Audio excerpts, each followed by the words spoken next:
الحمد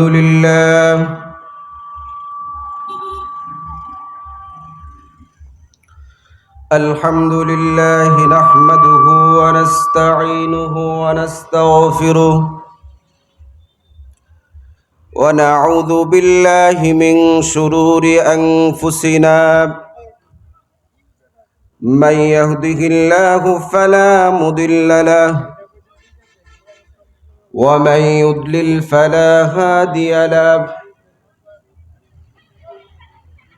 وأشهد أن لا إله إلا الله وحده لا شريك له وأشهد أن سيدنا ومولانا محمدا عبده ورسوله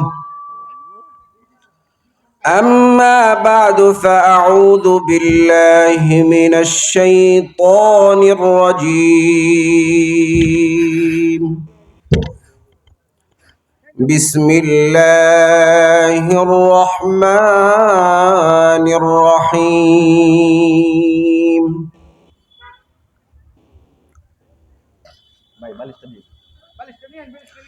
قل إن كنتم تحبون الله فاتبعوني يحببكم الله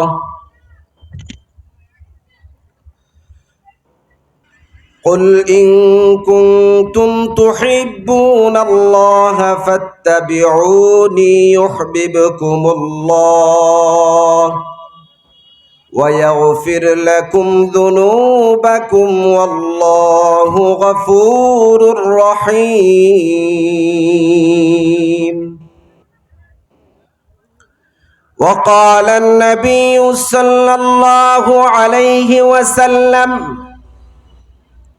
لا يؤمن أحدكم حتى أكون أحب إليه من والده وولده والناس أجمعين أو كما عليه الصلاة والسلام সকলেই জিকির করি লা ইলাহা ইল্লাল্লাহ লা ইলাহা لا إله لا إله إلا الله لا إله إلا الله لا إله إلا الله لا إله إلا الله মুহাম্মাদুর রাসূলুল্লাহ সাল্লাল্লাহু আলাইহি ওয়াসাল্লাম। মুসলিউদ্দিন খান মার্কেট জামে মসজিদের উদ্যোগে প্রথম বার্ষিক ইসলামী মহাসম্মেলন। সম্মানিত সভাপতি, মঞ্চ উপবিষ্ট উলামায়ে কেরাম, পর্দার আড়ালে সম্মানিতা মা ও বোনেরা, রব্বুল আলামিন আমাদেরকে আজকের এই সময় মাহফিলে আসতে পেরেছি, এর জন্য আমরা খুশি না বেজার?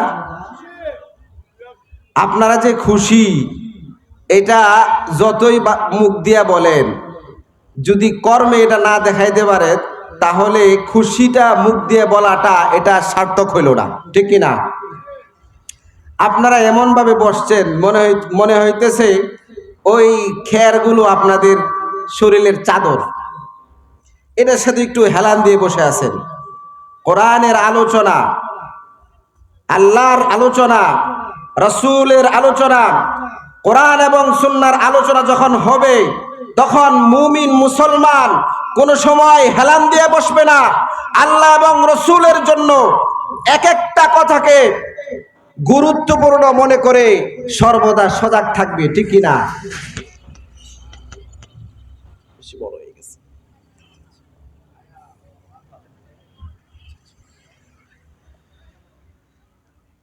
সম্মানিত হাজিরিন, আল্লাহ রাব্বুল আলামিন আমাদেরকে এই মজলিসের মধ্যে এনেছেন, এর জন্য আমরা কপালওয়ালা।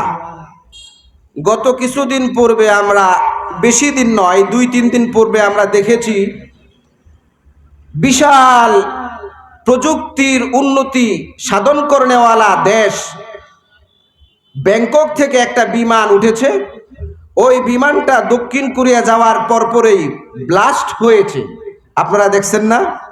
অনেকেই বৃদ্ধ বাবারা যারা টেলিভিশনের মধ্যে নিউজ দেখেন, খবর দেখেন, ওখানে আপনারা দেখতে পেয়েছেন। আমার কথা ওইটা না, আমার কথা হচ্ছে ওই বিমানের মধ্যে 181 জন যাত্রী ছিল। বিমান ল্যান্ডিং যখন করে তেমন কোনো অসুবিধা হয় নাই, সাধারণ একটা পাখির সাথে একটু বাড়ি খেয়েছে, এবং ল্যান্ডিং যেই গ্যাট ওইটা আর কাজ করতেছিল না। 181 জন মানুষের মধ্য থেকে 179 জন মানুষ ইন্তেকাল করেছে, মাত্র 2 জন মানুষ জীবিত। মৃত্যুটা কি বহুত দূরে? কথা বলেন, মৃত্যু বহুত দূরে। তাহলে বুঝতে হবে এই যে কোরআনের মজলিসের মাহফিল, কোরআনের মাহফিল, এখানে তো কোনো তন্ত্রমন্ত্রের কোনো গান গাওয়া হবে না, এখানে ব্যক্তির আলোচনা করা হবে না, এখানে আলোচনা করা হবে কোরআন এবং সুন্নাহর। ঠিক কিনা বলেন? আল্লাহ এবং রাসূল সাল্লাল্লাহু আলাইহি সাল্লামের আলোচনা শোনার জন্য আপনারা যদি দূরে দূরে থাকেন, সোহেব আহমদ আশরাফি ভাই এসে বলবে যে এই কিশোরগঞ্জের অবস্থা তো ভালো না, দুর্নাম হয়ে যাবে। মাহফিল করতে যাবে চট্টগ্রাম, ওখানে যাওয়া বলবে। এক জায়গায় গিয়েছিলাম, যা দেখলাম ওইখানকার মানুষ মাহফিল থেকে দূরে দূরে থাকে। একটু জিকির করি এবং সামনে আগায় বসি, লা ইলাহা ইল্লাল্লাহ, লা ইলাহা ইল্লাল্লাহ। আজকের আলোচনা হবে নবীর মহব্বত। নবীর মহব্বত যাদের আছে আমরা একটু আগায় আগায় বসি। আল্লাহর কথা মনোযোগ দিয়ে শোনার জন্য শয়তানকে লাথি মারতে হবে। কি করতে হবে ভাই? শয়তানকে লাথি মারতে হবে। আর যদি শয়তানের কুলে বসে বসে আলোচনা শুনেন, এই আলোচনা শুধু একদিক দিয়ে যাবে, আরেক দিক দিয়ে বের হয়ে যাবে, আপনি এই আলোচনা রাখতে পারবেন না। ওয়ালাকাদ যারানা লিজাহান্নামা কাসীরাম মিনাল জিন্নি ওয়াল ইনস লাহুম কুলুবুন লা ইয়াফকাহুনা বিহা ওয়া লাহুম আ'য়ুনুন লা ইবসিরুনা বিহা ওয়া লাহুম আযানুন লা ইয়াসমাউনা বিহা উলাইকা কাল আনআম। আমরা ওই রকম হইতে চাই না। আমরা আশরাফুল মাখলুকাত, সৃষ্টির শ্রেষ্ঠ জীব। আমরা প্রতিটা কথা মনের অন্তরে দিল দিয়ে শুনবো এবং আমলের চেষ্টা করব। ঠিক কিনা ভাই? আপনারা দেখবেন আলোচনা সব ফুলের একই গ্রান না। আপনি দেখবেন আপনার আজহারি, আপনার মিজানুর রহমান আজহারির আলোচনার মধ্যে এক মজা, আমাদের সম্মানিত আপনার প্রিন্সিপাল সাহেব শিব্বির আহমদ, ওনার আলোচনা আরেক রকম মজা। কিন্তু কোরআন এবং হাদিসের আলোচনা সবটাই মজা। ঠিক কিনা? আমার সাথে সাথে কথা বলবেন। আজকে আলোচনা করব আমার নবী মুহাম্মদুর রাসূলুল্লাহ সাল্লাল্লাহু আলাইহি ওয়াসাল্লামের প্রেম নিয়ে, শিরিক নিয়ে। আল্লাহ রাব্বুল আলামিন যে আলোচনা করব, এই আলোচনার আগে আল্লাহর কাছে ফরিয়াদ জানাই, রব্বুল আলামিন এই আলোচনার সবচাইতে আগে আমাকে আমল করার তৌফিক দান করো, আমিন। রব্বুল আলামিন কোরআনুল কারীমের মধ্যে বলেন, কুল ইন কুনতুম তুহিব্বুনাল্লাহা ফাত্তাবিউনি ইউহিব্বুকুমুল্লাহ ওয়া ইয়াগফির লাকুম যুনুবাকুম ওয়াল্লাহু গফুরুর রহিম। রব্বুল আলামিন বিশ্বনবী মুহাম্মদুর রাসূলুল্লাহ সাল্লাল্লাহু আলাইহি ওয়াসাল্লামকে বলেন, আপনি বলে দেন, ইন কুনতুম তুহিব্বুনাল্লাহ, তোমরা যদি আল্লাহকে ভালোবাসো, ফাত্তাবিউনি ইউহিব্বুকুমুল্লাহ, ফাত্তাবিউনি, তাহলে বিশ্বনবী মুহাম্মদ সাল্লাল্লাহু আলাইহি ওয়াসাল্লামের ইতাআত করো। আল্লাহকে ভালোবাসলে তার আগে কার অনুসরণ করতে হবে? বিশ্বনবী মুহাম্মদুর রাসূলুল্লাহ সাল্লাল্লাহু আলাইহি ওয়াসাল্লামের। রাসূলের প্রেম ভালোবাসা আছে আপনাদের মধ্যে? কথা বলেন, আছে? রাসূলের প্রেম যদি থাকে, আজকে দেখা যাবে রাসূলের প্রেম কতটুকু আছে। আগে আমরা বলে নেই, আপনার একজন রাসূল প্রেমিক সাহাবী, তার আলোচনা আমরা শুনব। দেখব যে উনার প্রেম রসুলের প্রতি কেমন ছিলেন, না আমাদের ভালোবাসা কতটুকু। আল্লাহ রসুল সাল্লাল্লাহু আলাইহি সাল্লামের সাহাবী সাঈদ ইবনে আমির আল জুমাহি রাদিয়াল্লাহু তাআলা আনহু একজন গুরুত্বপূর্ণ এবং বড় ধরনের সাহাবী। তো উনি এখনো মুসলমান হন নাই। মক্কায় কাফের মুশরিকদের হাতে অ্যারেস্ট হয়েছে, গ্রেফতার হয়েছে। খুবাইব ইবনে আদি রাদিয়াল্লাহু তাআলা আনহু উনি কাফেরদের হাতে গ্রেফতার হলেন বিশ্বাসঘাতকতার জন্য। মুশরিকরা তাকে শাস্তি প্রদান করবে, কারণ হচ্ছে বদরের যুদ্ধে যাদের আত্মীয় স্বজন নিহত হয়েছে, যেই মুশরিকরা মারা গেছে, এদের প্রতিশোধ গ্রহণ করার জন্য খুবাইব ইবনে আদি রাদিয়াল্লাহু তাআলা আনহুকে মৃত্যুদণ্ড কার্যকর করবে। খরাজা সাঈদ ইবনে আমির আল জুমাহি রাদিয়াল্লাহু তাআলা আনহু হযরতে সাঈদ ইবনে আমির আল জুমাহি রাদিয়াল্লাহু তাআলা আনহু বের হলেন লিয়াশহাদা মাসরাআ খুবাইব ইবনে আদি রাদিয়াল্লাহু তাআলা আনহু। মুশরিকরা খুবাইব রাদিয়াল্লাহু তাআলা আনহুর হাতে হ্যান্ডকাপ পরিয়ে তানঈম নামক অঞ্চলের দিকে মহিলা, শিশু আর যুবকরা ঠেলে ঠেলে নিয়ে যাচ্ছে। লিয়াশহাদা মাসরাআ সাঈদ ইবনে আমির আল জুমাহি বের হলেন তার মৃত্যুদণ্ড দেখার জন্য। এখনো মুসলমান হয় নাই, এখনো কালিমা পড়েন নাই। সাঈদ ইবনে আমির আল জুমাহি হাজারো লোকের মধ্যে একজন। তার উদ্দেশ্য হচ্ছে মক্কার মুশরিক আবু সুফিয়ান ইবনে হারব, সাফওয়ান ইবনে উমাইয়া, তারা খুবাইব ইবনে আদি রাদিয়াল্লাহু তাআলা আনহুকে হাত বেঁধে নিয়ে যাচ্ছে, ময়দানের দিকে নিয়ে যাচ্ছে। খুবাইব ইবনে আদি অসহায়, আবাল বৃদ্ধ বনিতা সকলেই খুবাইব ইবনে আদিকে ঠেলে ঠেলে তানঈম নামক স্থানের দিকে নিয়ে যাচ্ছে। সাঈদ তাকাইয়া তাকাইয়া দেখে উনি কিতাবের মধ্যে আসছে যে আমি শক্তিশালী। এভাবে বীর ঠেলে ঠেলে সামনে গেলাম। সামনে যা দেখি সাফওয়ান ইবনে উমাইয়া মুশরিক, আবু সুফিয়ান ইবনে হারব, তারা এই খুবাইব রাদিয়াল্লাহু তাআলা আনহুকে মৃত্যুদণ্ড দেওয়ার জন্য, শুলে চড়ানোর জন্য সবকিছু প্রস্তুত। সাঈদ রাদিয়াল্লাহু তাআলা আনহু কিতাবের মধ্যে বলেন যে এত মানুষ, এত নারী, শিশু, যুবকদের মধ্যে হাউ কাউ মাউ এরকম আর আওয়াজ, কিন্তু হঠাৎ করে আল্লাহর নবীর সাহাবী খুবাইবের জবান থেকে একটা কথা বের হলো। এত এত মানুষ যারা হাউ খাও করতেছে, তাদের মধ্যে একটা শান্ত আওয়াজ খুবাইবের মুখ দিয়ে বের হলো। খুবাইব ডাক দিয়ে বলে, ইউশিতুম আন তাতরুকুনি আরকা রাকাতাইন। ও মুশরিকের দল, শুনো শুনো, তোমাদের কাছে আমার অনুরোধ নয়, তোমার কাছে আমার আদেশ হচ্ছে, ইনশিতুম আন তাতরুকুনি আরকা রাকাতাইন, আমাকে তোমরা 2 রাকাত নামাজ আদায়ের জন্য সময় দিতে পারো।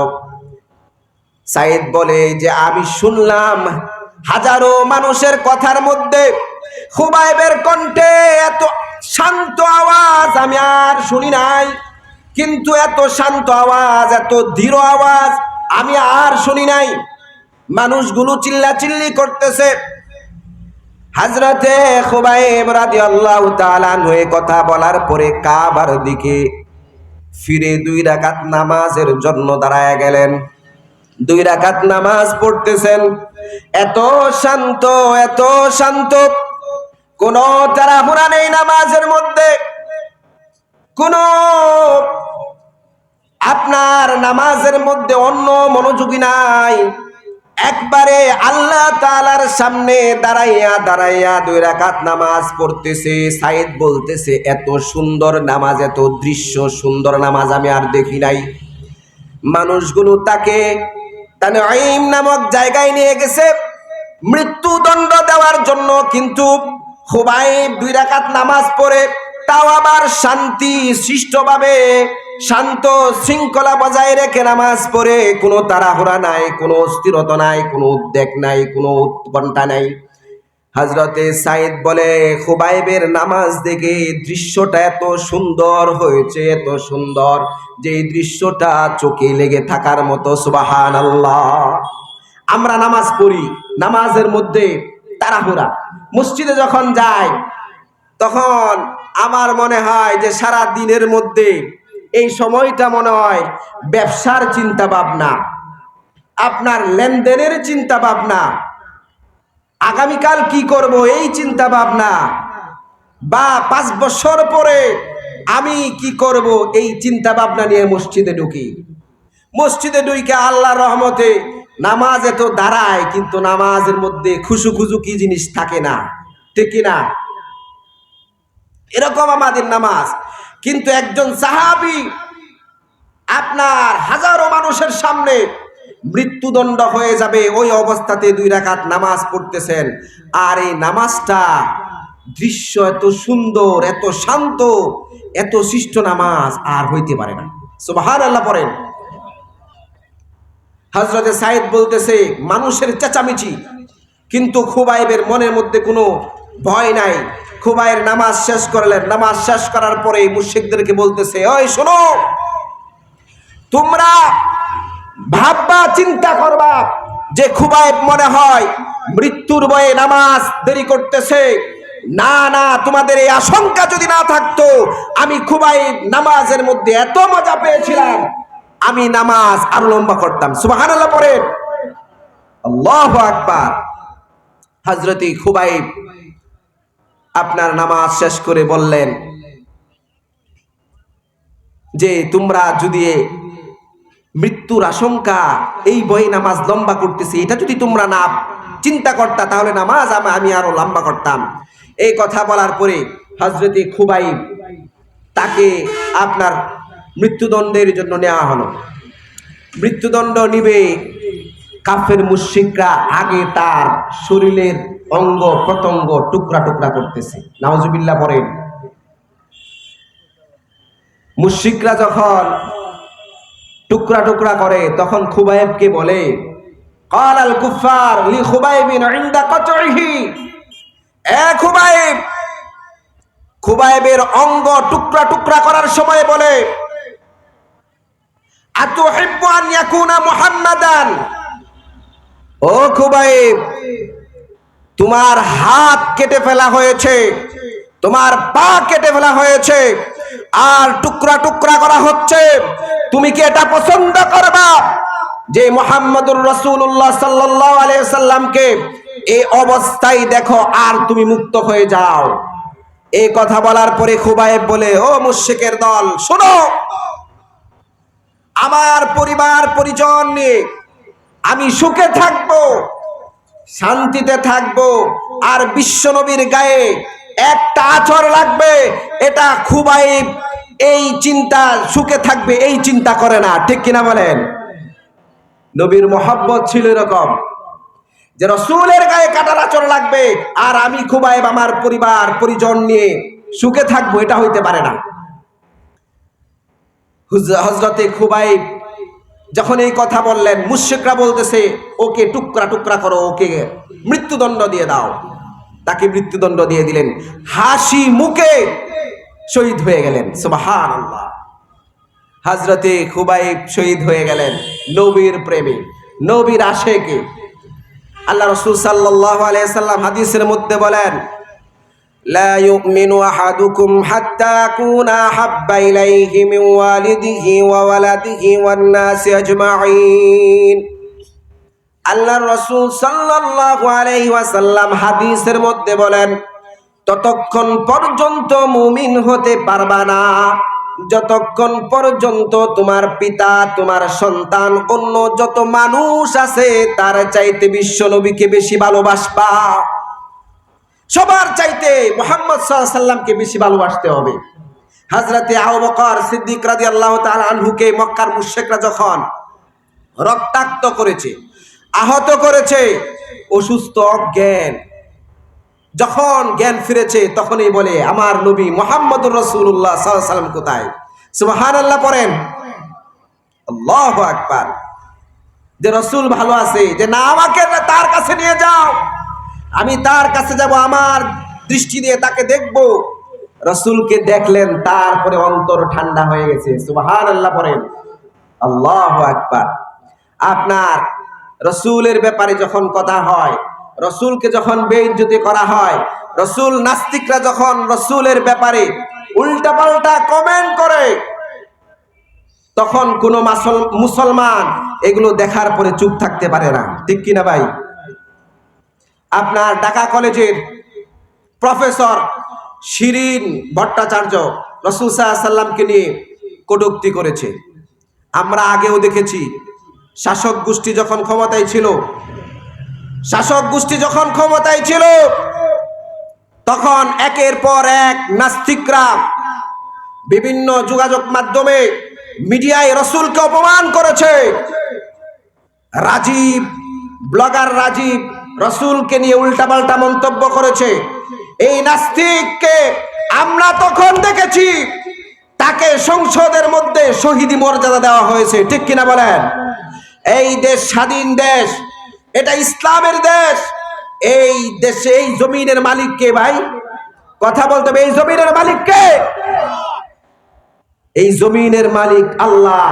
কাজেই এখানে হুকুম চলবে কার? কথা বলেন, নাকি ভয় পান আপনারা? এখানে হুকুম চলবে আল্লাহ। 16 বছর আলেমরা মাঠে কথা বলতে পারে নাই, রাসূলের ব্যাপারে কটূক্তি হয়েছে, কথা বললেই তাকে জঙ্গি বলে জেলখানায় ভরে দেওয়া হয়েছে। এখন কথা বলার সুযোগ হয়েছে। আলেম নির্যাতন করেছিলাম, আর তোমাদের উপর স্বয়ং আল্লাহর পক্ষ থেকে আযাব এসেছে, ঠিক কিনা ভাই? আপনারা কি এখনো ভয় পান? ভয় পাওয়ার দিন শেষ। মদিনা সনদের বাংলাদেশ, সুবহানাল্লাহ পড়েন। আমরাও বলতে চাই, যত তন্ত্র মন্ত্র এই দেশে আসুক না কেন, জমিন হচ্ছে আল্লাহর, এখানে হুকুমও চলবে আল্লাহর, ঠিক কিনা বলেন? আপনার মালিক কে? আপনাকে খাওয়ায় কে? আল্লাহ। আল্লাহর হুকুমে এই দেশ চলবে, রাসূলের তরিকায় চলবে, মদিনার সনদে চলবে, ঠিক কিনা ভাই? আল্লাহু আকবার। তো যে কথা বলতেছিলাম, রাসূল সাল্লাল্লাহু আলাইহি সাল্লাম বলেন, মান সাব্বা নাবিয়ান ফাকতুলু। যখন রাসূলকে কটূক্তি করা হবে, আপনার তখন বিধান হচ্ছে বদনসে আপনার সার না রাখা। আল্লাহ তাআলা আমাদেরকে ওই বিধান কার্যকর করার তৌফিক দান করুক, বলেন আমিন। আপনার আল্লাহ রাসূল সাল্লাল্লাহু আলাইহি সাল্লাম যখন এই হাদিস বললেন, তখন উমর বলতেছে, ইয়া রাসূলুল্লাহ, আমি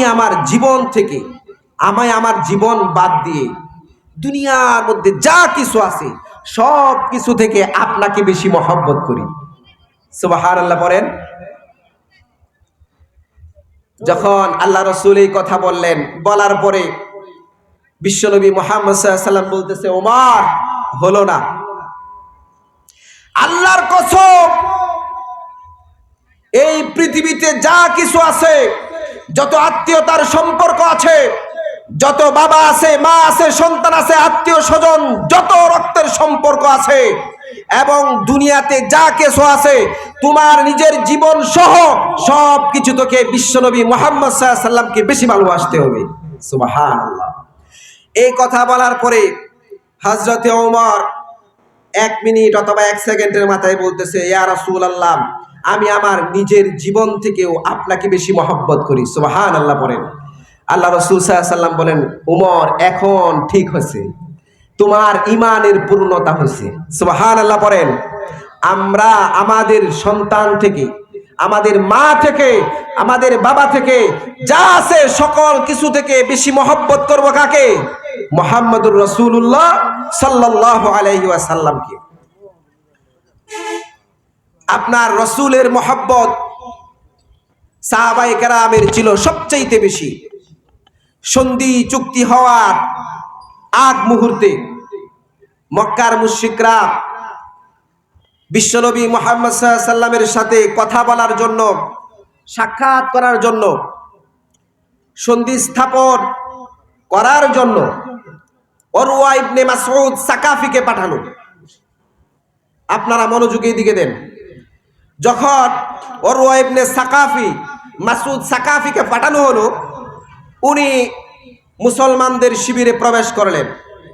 করার পরে উনি দেখলেন বিশ্বনবী মুহাম্মদুর রাসূলুল্লাহ সাল্লাল্লাহু আলাইহি সাল্লামের সাথে কথা বলতেছেন।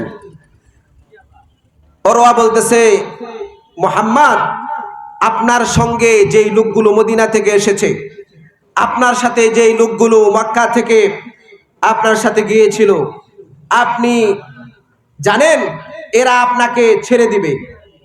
আর মক্কা থেকে আমি আপনাকে এই সংবাদ দিতে চাই, যেই সংবাদ খুব ভয়াবহ সংবাদ। উরওয়া বলতেছে, মুহাম্মদ, মক্কার মধ্যে শিশু, যুবক, সব শ্রেণী পেশার মানুষ আপনার সাথে যুদ্ধ করার জন্য প্রস্তুত। মুহাম্মদ সাল্লাল্লাহু আলাইহি সাল্লামকে ভয় দেখায়। উরওয়া এই কথা বলার পরে হযরতে আবু বকর সিদ্দিক রাদিয়াল্লাহু তাআলা আনহু বলতেছে, ধমক দিয়ে বলতেছে, ও উরওয়া শুনো, তুমি বলতেছো রাসূলের সঙ্গ আমরা ছেড়ে দেব, এটা কশ্চিনকালেও সম্ভব না। আমরা আমাদের মৃত্যু পর্যন্ত মুহাম্মদ সাল্লাল্লাহু আলাইহি সাল্লামের সাথে থাকবো, ঠিক কিনা বলেন? আমরা কি কাপুরুষের জাতি নাকি বীরের জাতি? আমরা বীরের জাতি। আমরা কোনো কিছুই ভয় পাই না, যতই ভয় দেখানো হোক। আল্লাহ রাব্বুল আলামিন কোরআনুল কারীমের মধ্যে বলেন, মাসালুল লাযীনা ইত্তাখাযু মিন দুনিল্লাহি আউলিয়া কামাসালিল আনকাবুত ইত্তাখাযাত বাইতা ওয়া ইন্না আওহানাল বুয়ুতি লাবাইতুল আনকাবুত। মানুষ যারা আল্লাহকে বাদ দিয়ে মুশরিকদেরকে বন্ধু বানিয়েছে, যারা বলে যে আমাদের তো অমুক শক্তি আমাদের সাথে আছে, যারা বলে যে ইসরায়েল আমাদের সাথে আছে, ইসরায়েল থেকে আমরা বহুত বড় বড় কামান নিয়ে এসে রেখেছি, যারা মুশরিকদের সাথে হাত মিলায়, যারা হচ্ছে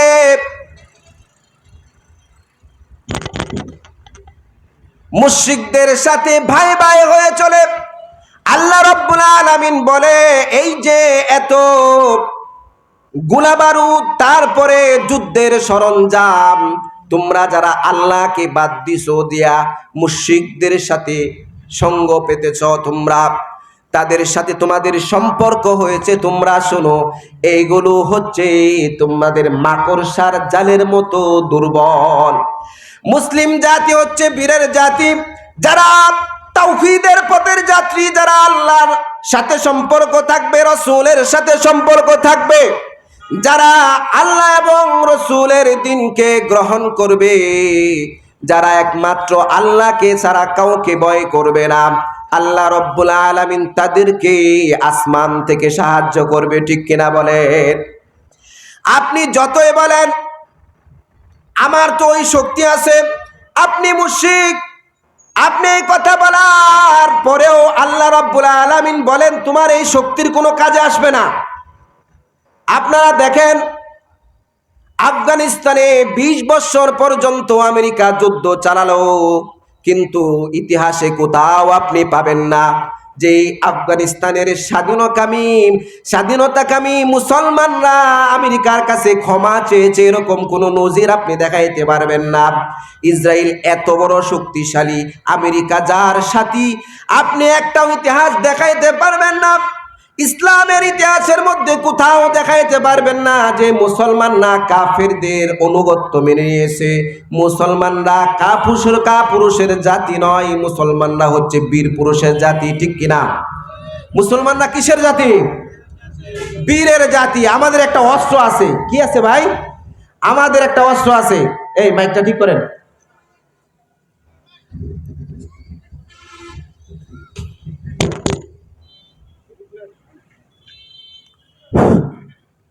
আমাদের একটা অস্ত্র আছে। এই অস্ত্র সারা পৃথিবীতে যত পরমাণু অস্ত্র আছে, যার কাছে যত আপনার ড্রোন আছে, সবচাইতেও এই অস্ত্রটা এক নাম্বার। আমাদের মুসলমানদের মধ্যে যে অস্ত্রটা আছে, এই অস্ত্রটা শোনার পরে, এই অস্ত্রের ঝনঝনানি শোনার পরে মুশরিকদের চেয়ার, মুশরিকদের মসনদ ভেঙে চুরমার হয়ে যায়। সুবহানাল্লাহ পড়েন। এই অস্ত্রের নাম কি জানেন? আল্লাহু আকবার। সেই অস্ত্রের নাম কি? আল্লাহু আকবার। সকলে একটু তাকবীর দিয়ে বলেন, সেই অস্ত্রের নাম কি? নারায়ে তাকবীর। আল্লাহু আকবার।